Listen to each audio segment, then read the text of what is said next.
Thank you for joining me today for our webinar, How Timeliness of Injury Reporting Can Have a Big Impact on Claims Costs. If you have questions during the presentation, please ask them in the Q&A window that should be in the lower right corner of your WebEx screen. I'll be answering any questions posed in that Q&A at the end of this presentation. You may also see a chat window. We ask that you please keep comments in that Q&A and refrain from using the chat. Hi, I'm Tracy Charnetsky, Director of Regional Claims Management for CopperPoint Insurance Companies. I've been with the company since 1991, so I have 28 years of claims experience. I currently oversee our active claims teams to include our staff located in Colorado, Nevada, and New Mexico. I also oversee the claims management of our other states program. I came up through the company having performed the functions of claims technician, senior claims adjuster, and claims manager. I hold a Bachelor's of Science in Communication from the University of California, San Diego, as well as certifications as an Associate in Claims and Associate in General Insurance. CopperPoint Insurance Companies was founded in 1925. We are a leading provider of workers' compensation and commercial insurance solutions. CopperPoint currently operates in 6 states: Arizona, California, Colorado, New Mexico, Nevada, and Utah. CopperPoint Mutual Insurance Holding Company is the corporate parent of Arizona-based CopperPoint Insurance Companies and California-based Pacific Compensation Insurance Company. All CopperPoint companies are rated A- or excellent by AM Best. Today I would like to promote timely claim filing. I will talk about why claims should be filed timely, when to file, how to file, and what an employer should do when their employee indicates they have been injured on the job. Why does timeliness matter? Lag time in reporting worker injuries can mean higher claims costs. When an employee is injured, time is of the essence when it concerns medical treatment costs. Studies show delays in reporting worker injuries will often increase the cost of a claim. A National Council on Compensation Insurance, or NCCI, 2015 study reports occupational injuries showed the lowest median cost was $13,120 for claims reported within 2 weeks. Add a reporting delay of similar injuries and claim costs rise 35% by week 3, plus another 12% in week 4. NCCI used data collected in 2010 and 2011 for this study. An earlier study by a major carrier using its own data showed a correlation between increased compensation costs and delays in reporting. NCCI data shows some common injuries often see delayed reporting because of their nature. For example, almost half of all lost time claims are sprains or strains. When you put sprains and strains together with fractures, contusions, and lacerations, these 4 injury classes account for more than 70% of all claims NCCI found.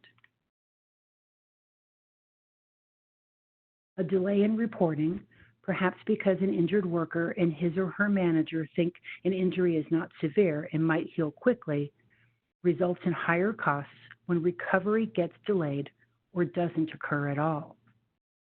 NCCI found the median cost of a sprain or strain reported 4 weeks after the injury is about 70% higher than a similar claim reported during the first week. Minor injuries may worsen if timely treatment is not sought. Prompt reporting may allow the claims adjuster to direct treatment to the most appropriate medical specialist, resulting in better care. There are several reasons prompt reporting of work-related injuries is in everyone's best interest. Prompt claim reporting allows for timely communication and the building of a trusting relationship. The claims adjuster can answer questions and concerns up front, which ultimately puts the injured worker more at ease and provides an understanding of expectations. An injured worker needs to understand how the compensation process works, how he or she will get medical care and wage replacement compensation. They should not be left hanging, wondering if their claim is being addressed and potentially feeling neglected or not valued as an employee.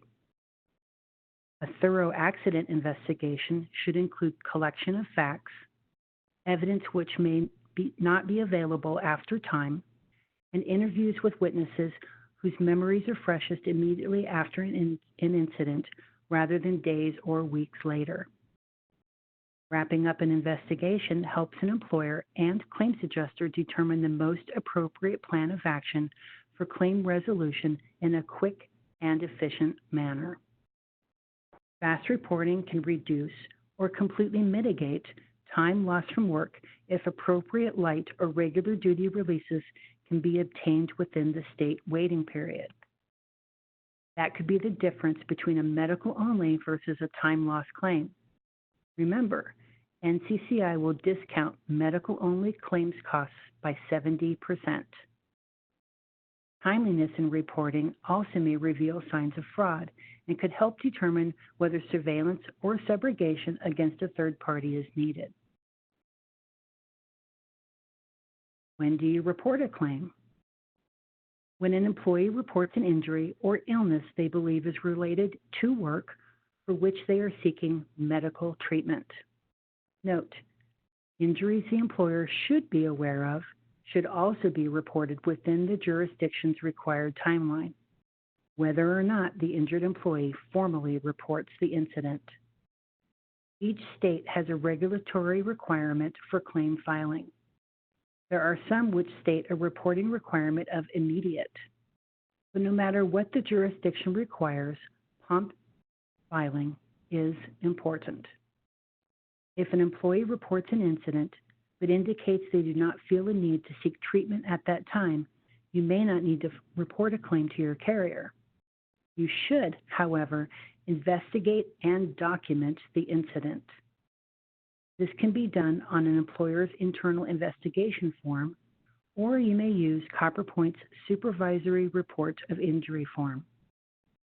Be sure to perform your investigation, take statements from witnesses, and retain any information or materials related to the cause of the incident in the event a claim does need to be filed in the future. How long does an employee have to file their claim after an incident? That depends upon the jurisdiction of the claim. However, many jurisdictions are like Arizona, which gives the injured party 1 year from the date of injury, onset of an illness, or diagnosis of the condition to file their claim.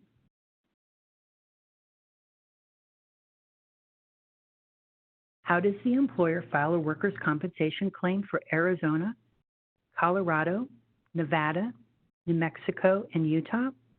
The preferred method is online at our website. The employer fully completes the state employer's report form, saves an electronic copy, then just drags and drops it into the portal, answering a few basic questions. State-specific fillable forms are available on our website. Portal submissions require less human processing, therefore a faster flow to the adjuster. If the employer can fully complete the form, the claim will go straight to the designated adjuster, allowing them to expedite the compensability investigation and begin paying benefits faster. No worries if you don't have all the information for the form. Just give us what you have and we'll get the rest. We'd rather have the claim timely than wait while you gather additional information in order to file it. Other methods to file include email, fax, phone, or via United States Postal Service. No worry if you don't get a chance to jot down this information from the slide. It's available at our website, www.copperpoint.com. California claims with Pacific Comp can be submitted online at pacificcomp.com. Other methods to file include email, fax, and phone. If your policy is written in partnership with Argonaut Insurance Company and you need to file a workers' compensation claim, visit Argo Online, the web division of Argonaut, at www.argolimited.com for convenient online claims filing tools. What happens next? Early intervention via three-point contacts. Adjusters are required to timely reach out to three primary parties on time loss claims: the injured worker, the employer, and the provider. This begins the investigation for compensability of the claim and activates the payment of benefits. The employer will be contacted to obtain missing or new information. The medical provider to obtain reports, treatment plans, and work status information.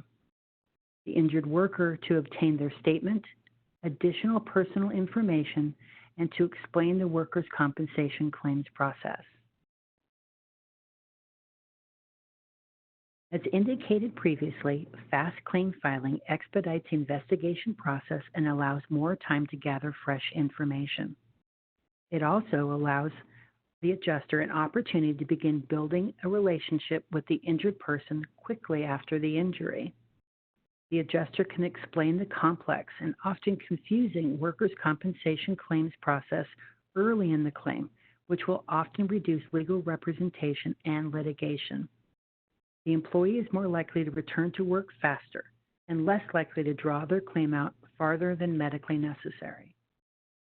Many injured workers have never gone through the experience of filing a claim. Compare this to when you may have filed your first auto claim on your personal insurance.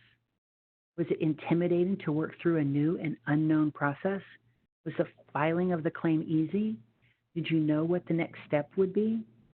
Was it easy for you to find a good repair shop that you would be confident in? Did you understand all your rights and responsibilities? That can be a daunting process even without the addition of suffering and injury. The same may be true for an injured worker or business owner. How do I file a workers' compensation claim? What kind of information do I need to tell the insurance company? What happens next? Which doctor should be chosen? How will lost wages be paid? What are my rights? The adjuster is there to educate all parties and to help them through the claim process. If they can reach out to the injured worker as soon as possible after the injury occurs, they can start to educate the worker, set expectations, and answer their questions. Building that rapport and establishing themselves as a helpful expert can ease many concerns that the injured worker may face. In lieu of that, an injured worker with no prompt involvement or direction from an adjuster may start to make up their own answers for what to do next. They might delay doing anything at all. They might make things worse by seeing the wrong type of doctor, or they might feel as though they need to get an attorney to have someone on their side. We know when they are sitting at home, on the couch healing, they see many commercials, inviting the viewer to call their law office so they can help with a myriad of issues and protect you against the big bad insurance company. We want to mitigate negative perceptions. What are other benefits of timely claim filing? Depending upon the jurisdiction of the claim, timely reporting may allow the employer to have at least some ability to direct care. This can ensure the employee will be treated with the right level of care by an appropriate provider. Appropriate, meaning the best type of doctor for this type of injury, one who specializes in occupational injuries with proven treatment success rates. Employers who work with providers can build working relationships that benefit all, as they can educate on the employer's business, work requirements, light duty program options, drug screening requirements, etc. Without assistance in provider selection, the employee may seek their family doctor or a general practitioner for what may be a complex injury. Ensuring the injured employee receives the right level and type of care will result in better outcomes. Fast filing may mean faster treatment, as some employees and providers are hesitant to treat without evidence the claim has been filed, or would rather put off seeking treatment and just wait and see how they recover. Think about the construction worker who may have strained their back while working. If he believes it will just get better with time, decides to work through the pain, a strain could become a far more complex medical condition requiring more treatment for longer periods of time. He may also suffer additional injuries due to the physical limitations resulting from the initial accident. Get involved and show you care. It's important for employers to let their employees know they are appreciated and valued. Injured employees tend to recover more quickly and have higher morale when they know their employee values them and wants them back. If they sit at home without contact, they may feel isolated from their company and work friends. They may get used to their changed world, getting up later than usual, not having to pay their usual child care or fuel expenses, perhaps realizing they can live on less income. This does not motivate someone to get back to work. Offer light duty whenever possible. When you have an appropriate return to work program, it means you are making a commitment to your employees by identifying a plan of action to get them back to work quickly and safely. Countless studies show that injured workers who miss more than 6 months of work have only a 50% chance of returning to their jobs, and that percentage continues to drop the longer they are out. The reverse is also true. Injured workers who miss few or no days from work have the best chance of a full recovery. And if you find ways to keep an injured worker on the job as they rehabilitate, you'll be controlling your workers' compensation costs. Maintain communication with the employee, whether they are off work or released back to work, while they complete their recovery. If your injured employee is working a modified duty, make sure the assigned duties are within the physical restrictions for the injury. Employees who know their employer cares about them will be more likely to be compliant with their treatment plan, desire a return to work in some capacity, and recover faster, which benefits everyone. So in recap, what should you do? You should gather and document injury facts. You should report claims promptly. Get involved in the action plan. Stay in touch with your employee through their recovery process. How will this help? It shows your employees you care about them, which will facilitate better morale and compliance to treatment plans. It reduces claim costs and potentially the EMOD, which can reduce premiums. Now's the time that I'll take questions.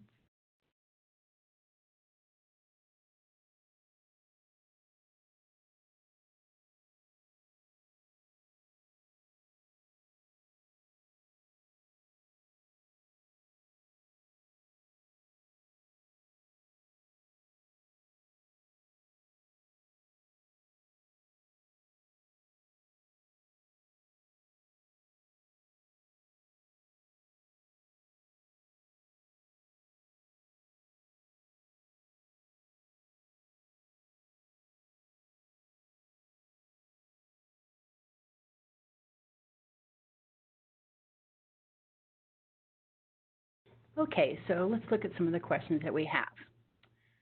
I have one. We were always told we had to report within 24 hours. Is this in true fact? Well, there are state-specific requirements as well as OSHA-specific requirements for certain types of claim reporting. So OSHA, for example, when it comes to fatalities and CAT reporting, actually have our reporting requirements. State-specific, of course, is by the state. Arizona, for example, has a requirement that employers report or submit their employer's report of injury form within 10 days of them being aware or having the injury reported to them. But that's minimum requirements by state statute. We don't really want to look at minimum requirements. You want to do what's best for all the reasons that I've discussed during this webinar. But let me give you an example. So if in the state of Arizona, the waiting period that I talked about as far as when indemnity is due to an injured worker is if they're off of work in excess of 7 days. If you wait that 10 days out from the date of injury to give us the claim report, we've already broken that time period. Our ability to potentially convince the doctor that light duty is available, appropriate for that person, and get them back on the job performing the functions of that light duty if you wait 10 days or longer. That's another question. Can an employer reduce costs by paying for the medical treatment of their employees? I always love getting this question. The simple answer is no. Barring limited state exceptions, self-insured employers and carriers are required to pay for all reasonable medical benefits related to the industrial injury, not the employers that are covered by carriers. To go deeper into that issue, be aware that employer payment of benefits may be construed as acceptance of an injury, illness, or condition under your workers' compensation policy. Most employers are not experts in what is and is not covered under the work comp statutes. Please let your claim experts be the ones to determine what should be covered. If you pay initial medical, then report the claim once it gets too expensive to continue to pay. You've removed us from the process. That could lead to some of the concerns I've addressed today, such as inappropriate or untimely treatment leading to more complex injuries and longer recovery periods. You may also be impacting the employer's right to certain benefits, such as dependence allowance, permanent awards, or rights to future benefits related to that injury. What's another question? Let's see. Regarding HIPAA laws, does it put an agency at risk if they report a workers' compensation claim for the insured? We encourage employers to do the reporting. However, if an agent gets that information and can timely flip that information over to us by calling us, emailing us, or whatever, we certainly want to get that claim filed as quickly as possible. Should you actually be the one to go online or to fill out the form? No, you should not. Let's see. How do we get more information about the 1-year time frame for Arizona workers' comp information? Give us a call. You can call our claims contact center at 602-631-2300 or 2000. You can contact your adjuster directly. If you're an employer, you can go through your agent. They are often experts in that 1-year time frame. Just give us a call and let us help you with that.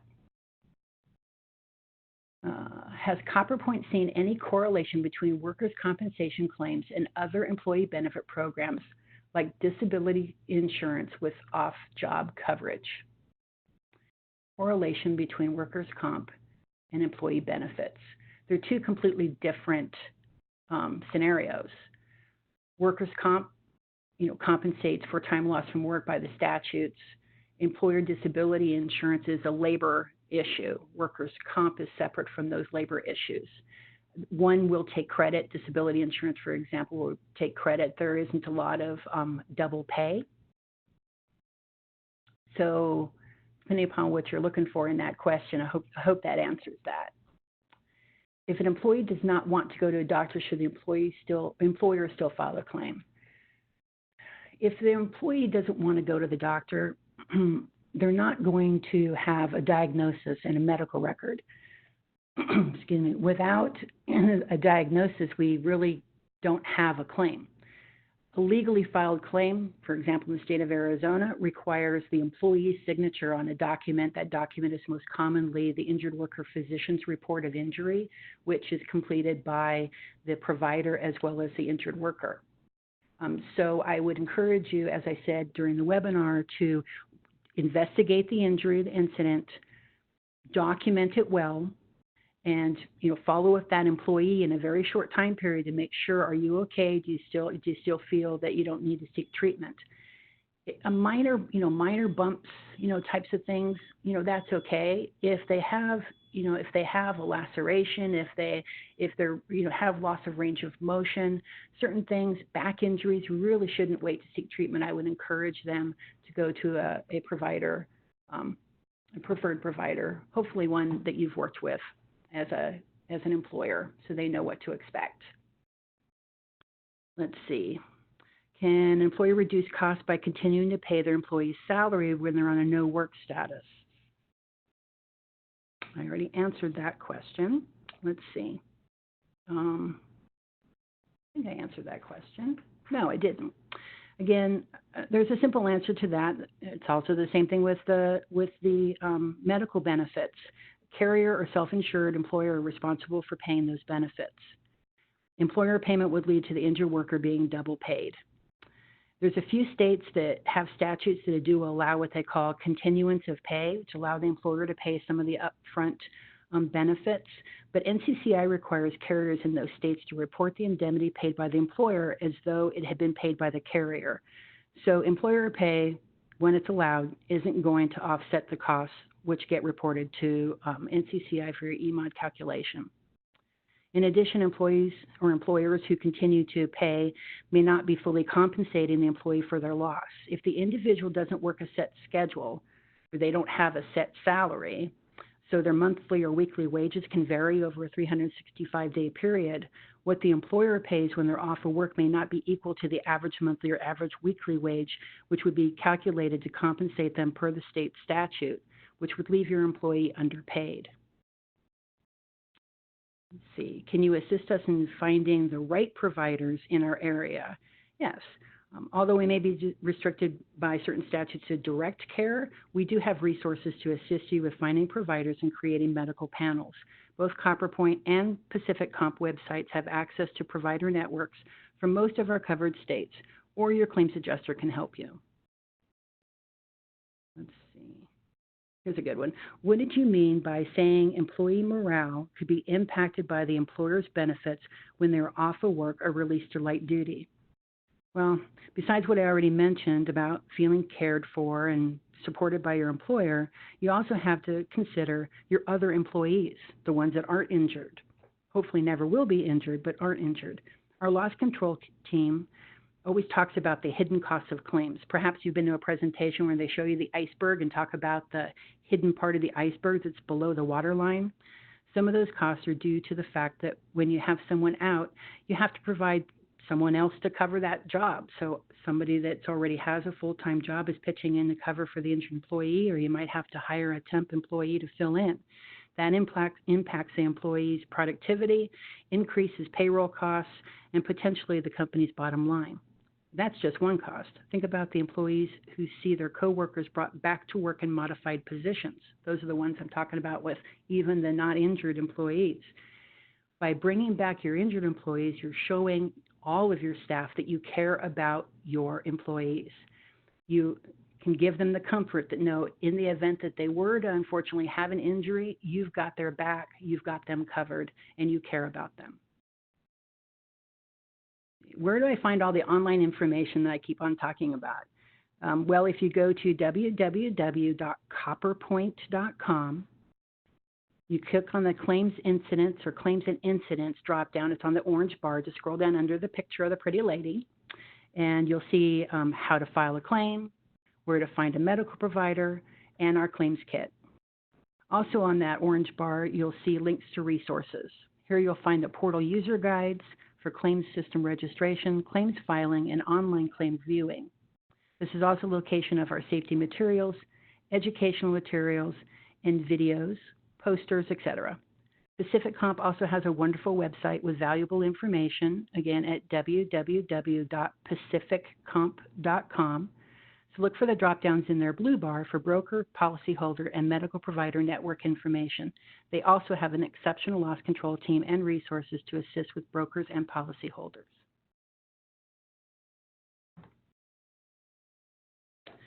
So that's all the time I have today for questions.